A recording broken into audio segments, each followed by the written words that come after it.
Pop-Tarts are one of those foods that make you ask a very uncomfortable question. Who looked at a rectangle of frosting, sugar, and fruit goo and said, "Yes, this is breakfast"? Because somehow, that is exactly what happened. For millions of American kids, Pop-Tarts were not just something you ate before school. They were the emergency breakfast, the lunchbox backup, the after-school snack, the thing you grabbed while running out the door with one shoe barely tied.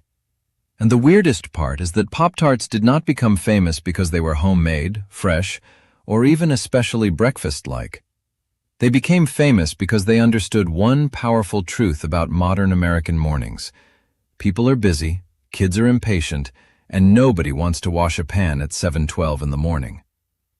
But to understand why Pop-Tarts took over breakfast, you have to go back to the early 1960s, when the breakfast aisle was basically a battlefield. Cereal companies were fighting for American mornings, and the biggest prize was not just food, it was habit. If a company could get a child to eat the same thing every morning, year after year, it had basically bought a tiny piece of that family's daily routine. Kellogg's already had cereal, but cereal had one annoying weakness. You needed a bowl, milk, a spoon, and at least a little bit of sitting still. The future was moving faster than that. More parents were working, more kids were rushing to school, and breakfast was starting to become less of a meal and more of a problem that had to be solved quickly. Then Post, one of Kellogg's biggest rivals, announced a new idea called Country Squares, a shelf-stable pastry with fruit filling that could be toasted. That idea was dangerous because it sounded like cereal's worst nightmare. Breakfast you could hold in your hand. Kellogg's moved fast, and in 1964, Pop-Tarts arrived. At first, they were not the rainbow frosted sugar slabs people know today. The original versions were unfrosted, with flavors like strawberry, blueberry, brown sugar cinnamon, and apple currant. They were simple, flat, sealed around the edges, and designed to survive on a shelf without refrigeration. That was the real magic. Pop-Tarts were not just pastries. They were engineering disguised as breakfast. They had to sit in a box, survive transportation, fit into a toaster, not leak everywhere, and still taste exciting enough for a kid to ask for them again. And kids absolutely did. Because Pop-Tarts had something regular toast did not have: surprise inside. Toast was bread with something spread on top. Pop-Tarts were a little package. You bit into the outside and got sweet filling in the middle. That made them feel less like breakfast and more like a treat you were somehow allowed to eat before math class. Then came the frosting, and everything changed. Once Pop-Tarts got that sweet, glazed top, they crossed a line that America has been happily pretending not to notice ever since. They stopped looking like a quick breakfast pastry and started looking like dessert wearing a backpack. Sprinkles, chocolate, cookies and cream, s'mores, hot fudge sundae, wild berry, cinnamon roll, all of these flavors made one thing clear: Pop-Tarts were not trying to be oatmeal. They were trying to be fun.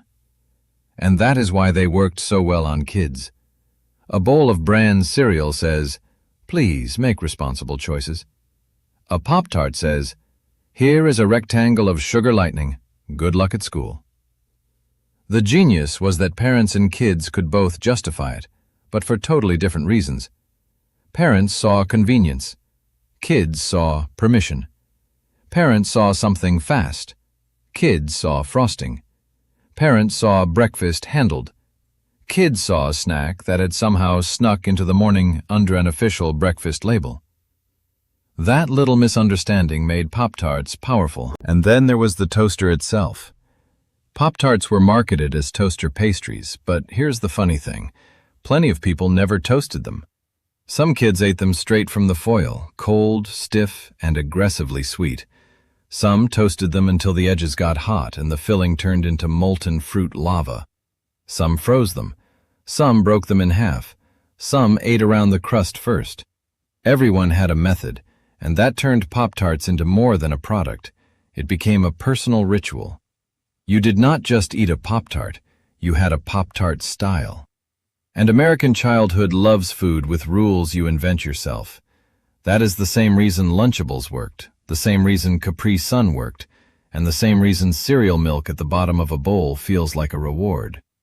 The food gives the kid a tiny bit of control. But of course, the Pop-Tart story has a darker, or at least stickier side. Because once you call something breakfast, people start asking breakfast questions. How much sugar is in it? How much fiber? Is this actually food, or is it candy with better timing? Nutrition critics have been side-eyeing Pop-Tarts for decades, and honestly, it is not hard to see why. Many flavors are basically sweet pastry, sweet filling, sweet frosting, and sometimes sprinkles, all stacked together in a way that makes the word breakfast do a lot of emotional labor. But that criticism is also part of why Pop-Tarts are so fascinating. They sit right in the middle of an American contradiction. We want breakfast to be healthy, but we also want it to be fast. We want kids to eat well, but we also need them out the door. We say we want real food, but we keep buying food that solves a real problem. Pop-Tarts did not win because they were perfect. They won because they were convenient, exciting, cheap enough, shelf-stable, and easy to understand. 2 pastries in a silver wrapper. No bowl, no spoon. No mess, unless you toasted one too long and created fruit lava with legal consequences. And over time, Pop-Tarts became nostalgia. Adults who grew up with them do not just remember the taste, they remember tearing open the foil. They remember fighting over the better flavor. They remember eating one in the car, on the bus, in the kitchen, half awake, while their backpack was still unzipped. They remember that one kid who always had the chocolate flavor and the sad disappointment of getting an unfrosted one when you expected sprinkles. That is why Pop-Tarts are still around. They are not just selling breakfast. They are selling a very specific feeling. Being young, being rushed, being hungry, and getting away with eating dessert before 8 a.m. And that is the weird history of Pop-Tarts. A rival company announced a breakfast square. Kellogg's moved fast. A toaster pastry became a morning shortcut. Frosting turned it into a kid magnet. And America quietly agreed to let dessert sit at the breakfast table as long as it came in a box from the cereal aisle. Pop-Tarts were never just pastries. They were speed, sugar, marketing, childhood, convenience, and one very American idea. If you can hold it in one hand while running late, maybe it counts as breakfast.